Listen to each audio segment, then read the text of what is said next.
Onward اگر آپ پڑھنا شروع کریں گے تو اللہ تبارک و تعالی نے علماء سو کی مثال جو ہے کتے کی سی دی ہے. اللہ تعالیٰ فرماتا ہے یہ جو علماء، بلعام بن باورا ایک بہت بڑا عالم تھا یہودی، اس کی مثال اللہ تعالیٰ نے دی ہے کہ اس کی مثال کتے کی سی ہے کہ اس کو کوئی چیز ملتی ہے تب بھی یہ زبان ہانپتا رہتا ہے، نہ ملے تب بھی ہانپتا رہتا ہے، کہ وہ لالچی ہے نا. یعنی کتے کا کام یہ ہے کہ وہ لالچ میں زبان باہر نکال کے رکھے، چاہے پیٹ بھرا ہوا ہو یا نہ ہو. علماء کی مثال اللہ تعالیٰ نے کتے کی دی ہے قرآن حکیم کے اندر. آپ اندازہ کریں کتنی سخت مثال ہے. ہم بھی یہ بات کرتے ہیں، پنجابی ایک محاورہ ہے کتی چورانا رلی ہے، سنے ہیں نا. یعنی چور سے بچانے کے لیے، گھر کی حفاظت کے لیے کتا رکھا جاتا ہے. جب کتا ہی چوروں کو بتانا شروع کر دے کہ فلاں قیمتی مال فلاں جگہ پہ اس کو لوٹ لو، تو اس کو پنجابی میں کہا جاتا ہے کتی چورانا رل گئی ہے. یعنی کتا جو ہے وہ الٹا چوروں کے ساتھ مل گیا ہے. ہمارے علماء کی بھی مثال یہی ہے، وہ علماء جو اپنی پبلک کو یہ کہہ رہے ہیں قرآن و سنت ڈائریکٹ نہ پڑھنا گمراہ ہو جاؤ گے. تو یہ اس سے بڑی کیا دشمنی ہے؟ ہم غیر مسلم کو کیسے قرآن پیش کریں گے اگر ہم اپنے مسلمان بھائی کو یہ کہہ رہے ہیں قرآن ڈائریکٹ نہ پڑھنا گمراہ ہو جاؤ گے؟ کیوں کہہ رہے ہوتے ہیں؟ کیونکہ ان کو پتہ ہے قرآن میں وہ کچھ لکھا ہے جو ہمارے عقیدوں، ہمارے بابوں کے عقیدوں کے خلاف ہے. اگر یہ بات کریں گے تو گمراہ ہی ہوگا نا. تو یہ جو پٹی پڑھا رہے ہیں، مجھے پتہ ہے اس سے بڑے اسلام کے دشمن کون ہیں. اب آپ ان کی پگڑیوں سے، داڑیوں سے، تسبیحوں سے، ان کی شکلوں سے دھوکہ نہ کھائیں. اسلام کے بہت بڑے دشمن ہیں یہ لوگ. اللہ تعالیٰ ان کے شر سے محفوظ فرمائے. تو بات کہاں سے کہاں نکل گئی. اللہ تعالیٰ فرماتا ہے ہم نے ماں باپ، ان کو ماں اور بیٹے دونوں کو جہان والوں کے لیے بہت بڑی نشانی بنایا تھا. ان ھذہ امتکم امۃ واحدہ، اے نبیوں کے ماننے والوں یہ سب کی سب امتیں، تمام نبیوں کے پیروکار اور انبیاء کی تعلیمات ایک ہی تھی. وَأَنَا رَبُّكُمْ فَاعْبُدُونَ، اور میں تمہارا رب ہوں پس میری ہی عبادت کرو. یعنی عیسیٰ، موسیٰ، ابراہیم، نوح علیہم السلام اور محمد رسول اللہ صلی اللہ علیہ وسلم یہ ایک ہی درخت کی شاخیں ہیں، ایک ہی درخت کے پھل ہیں. یہ کوئی ڈیفرنٹ تعلیمات نہیں ہے، بنیادی عقائد سیم ہے. ہاں وقت کے ساتھ ساتھ اللہ تعالیٰ نے شریعت کے اندر کچھ تبدیلی کی، لیکن بنیادی عقیدہ توحید سب کا سب ایک، اور وہی اللہ تعالیٰ نے بات کر دی. وَأَنَا رَبُّكُمْ، اور میں ہوں تمہارا رب، فَاعْبُدُونَ، پس میری عبادت کرو. وَتَقَطَّعُوا أَمْرَهُمْ بَيْنَهُمْ، مگر لوگوں نے پارا پارا کر دیا آپس میں دین کو.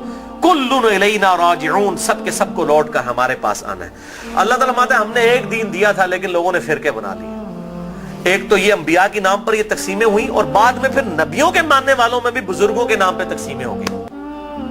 یعنی آج عیسائی، یہودی اور مسلمز نبیوں کے نام کے اوپر اپنے آپ کو ڈیوائیڈ کیا ہوا ہے نا، حالانکہ تعلیمات ایک ہیں. اور ہم کیوں اپنے آپ کو بہتر سمجھتے ہیں؟ ہم کسی نبی کا ڈینائی نہیں کرتے. لا نفرق بین احد من رسلی، ہم ایمان لانے میں کسی نبی میں فرق نہیں کرتے. لیکن یہودیوں کو دیکھیں، حضرت عیسیٰ کا انکار کرتے ہیں، محمد رسول اللہ کا انکار کرتے ہیں صلی اللہ علیہ وسلم. عیسائیوں کو دیکھیں، حضرت موسیٰ کو بھی مان رہے ہیں، حضرت عیسیٰ کو بھی مان رہے ہیں، ہمارے نبی کا انکار کر رہے ہیں. تو انہوں نے اپنی پگڈنڈی الگ کر لی ہے. اور ہمیں کیا تعلیم دی گئی کہ ہم عیسیٰ علیہ السلام کو بھی ویسا ہی پیغمبر مانتے ہیں جس طرح کہ اپنے محبوب صلی اللہ علیہ وسلم کو مانتے ہیں.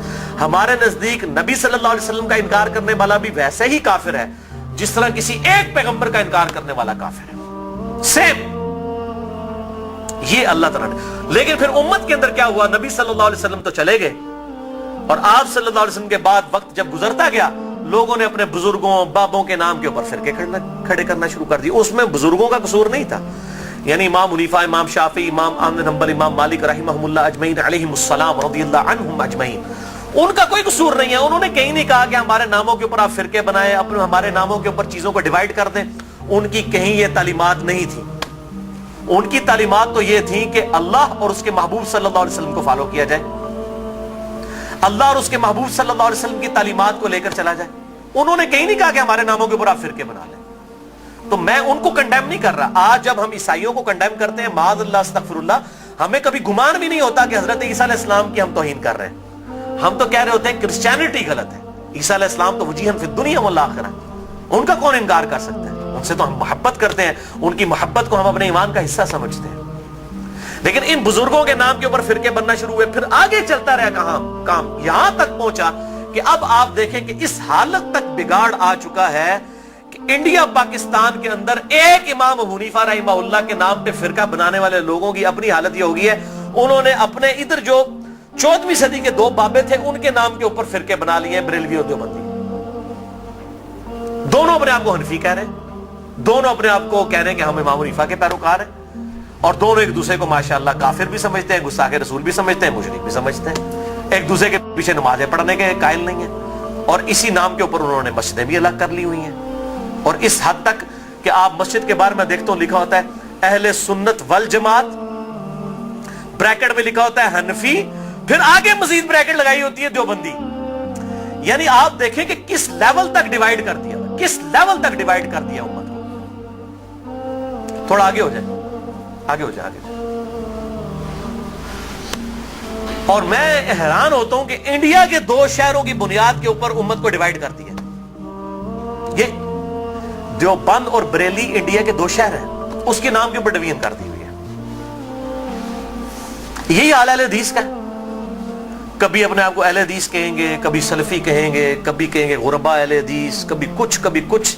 کس لیول تک بگاڑ آ گیا. حتیٰ کہ اگر آپ اب یورپ میں چلے جائیں تو وہاں 2 فرقے بن چکے ہیں، اہل حدیث اور سلفی. اور سلفیوں میں بھی 2 ہیں، ایک تقلیدی سلفی ہیں اور ایک غیر مقلد سلفی ہیں. اور ابھی ایک اور شوشہ چھوڑا ہے مدخلی. یہ ایک اور فرقہ جو ہے وہ عرب کے اندر نکلا ہے، جو کہ اپنے علاوہ سب کو کہتا ہے کہ یہ اہل حدیث سے خارج ہیں، ہم کوئی بہت بڑے اہل حدیث ہیں. یہی ہوتا ہے میرے بھائیوں، جب یہ پارٹی بازی شروع ہوتی ہے نا، اس کا انجام یہی ہوتا ہے. خدا کے لیے اس طرف واپس آ جائیں جہاں ہمارے محبوب صلی اللہ علیہ وسلم ہمیں چھوڑ کر گئے تھے. ہوا سماکم المسلمین من قبل وفی ھذا. اللہ کے پیغمبر ابراہیم علیہ السلام نے اس قرآن کے نزول سے پہلے تمہارا نام مسلم رکھ دیا تھا، اور اس کتاب میں وفی ھذا اللہ نے بھی انڈورس کر دیا اپنے آپ کو مسلمان کو. کیوں اپنے آپ کو ڈیوائیڈ کرتے ہو؟ کس لیول تک ڈویژن کرو گے؟ پہلے کہتے تھے جی اگر ہم سنی شیعہ کی ڈویژن نہیں کریں گے تو پتہ کیسے چلے گا. چلو جی وہاں بھی مسئلہ حل ہوا. پھر آگے گئے جی نہیں اگر ہم حنفی شافی مالکی حنبلی اہل حدیث نہیں کریں گے پتہ کیسے چلے گا. چلو وہاں بھی مسئلہ حل ہو گیا. پھر آگے کہ نہیں جی اہل حدیث میں بھی اتنی پارٹیاں تھیں تو ہم سلفی کہیں گے تو تب پتہ چلے گا. میرے بھائی یہ جتنی دمیں لگائی ہوئی ہیں نا، میں ان کو دمیں کہتا ہوں، یہ آپ دمیں لگاتے چلے جائیں، اس کی کوئی اینڈ نہیں ہے، سوائے اس کے کہ امام مالک رحمہ اللہ کا قول ہے، وہ فرمایا کرتے تھے اس امت کے آخری حصے کی بھی ہدایت ویسے ہی ہوگی جس طرح کے ابتدا کے حصے کی ہوئی تھی. صحابہ اکرام علیہم رضوان، اہل بیت، بریلوی، دیوبندی، اہل حدیث، شیعہ، اہل سنت اس تفریق سے بہت بالا تھے. آج بھی الحمدللہ وہ مسلمان اس پیٹرن کے اوپر. مجھے کہتے ہیں لوگ جی وہ آپ کس فرقے سے ہیں؟ میں کہتا ہوں جی میں اس گروہ میں شامل ہوں. فرقہ تو ہے ہی اسلام میں حرام. ٹھیک ہے، اللہ تعالیٰ نے واضح طور پہ فرما دیا ہے کہ ان الذین فرقوا دینہم وکانوا شیعا لست منہم فی شیء. اے نبی جنہوں نے دین میں فرقے بنائے اور اپنے آپ کو گروہوں میں بانٹ لیا، آپ کا ان سے کوئی تعلق ہی نہیں ہے. سورۃ الانعام آیت نمبر 159. اس طریقے سورہ آل عمران کے اندر ہے وَاعْتَصِمُوا بِحَبْلِ اللَّهِ جَمِيعًا وَلَا تَفَرَّقُوا. اللہ کی رسی یعنی قرآن کو، صحیح مسلم میں آتا ہے غدیر خم کی حدیث میں کہ یہ قرآن ہے اللہ کی رسی، اس کو مضبوطی سے پکڑ لو، فرقوں میں مت بٹو. پھر پوچھ رہے ہوتے ہیں فرقہ کون سا ہے، تو میں پھر آخر میں تنگ آ کے کہتا ہوں میرے بھائی میرا وہی گروہ ہے جو صحابہ کرام کا تھا. اگر صحابہ بریلوی تھے تو میں بریلوی ہوں، اگر صحابہ دیوبندی تھے تو میں دیوبندی ہوں، اگر صحابہ اہل حدیث تھے تو میں اہل حدیث ہوں، اگر وہ شیعہ تھے تو میں شیعہ ہوں. وہ کہتے ہیں نہیں جی صحابہ تے مسلمان ہی سن، لیکن ہون لوڑ پیندی ہے. تو میں کہتا ہوں میرے بھائی آج ضرورت کس طرح پڑ رہی ہے؟ اگر آج ضرورت پڑ رہی ہے تو نبی صلی اللہ علیہ وسلم کا کام تھا یہ امت کو بتا کے جاتے کہ میرے بعد یہ ہوگا تو جو اس فرقے کا نام ہوگا وہ صحیح ہوگا. بتائیں، صرف ایک بات آپ نے فرمائی، الجماعہ کو پکڑ لینا، امت کی مین سٹریم کو. اور میں آپ کو بتاؤں امت کی مین سٹریم جو ہے نا، عام مسلمان، وہ فرقہ واریت سے بالکل لا تعلق ہو چکا ہے. اور خصوصاً ابھی جو نیو مسلم ہے وہ اپنے آپ کو مسلمان محسوس کرنے میں ہی فخر محسوس کرتے ہیں الحمدللہ. تو اللہ تعالی ہمیں توحید پر بھی کاربند رکھے اور توہین رسالت سے بھی بچائے. نبی صلی اللہ علیہ وسلم کی سچی عقیدت نصیب فرمائے. اپنی موت سے پہلے اپنی قبر و آخرت کی تیاری کرنے کی توفیق عطا فرمائے. سبحانک اللہم و بحمدک اشہد ان لا الہ الا انت استغفرک و اتوب الیک وما علینا الا البلاغ المبین.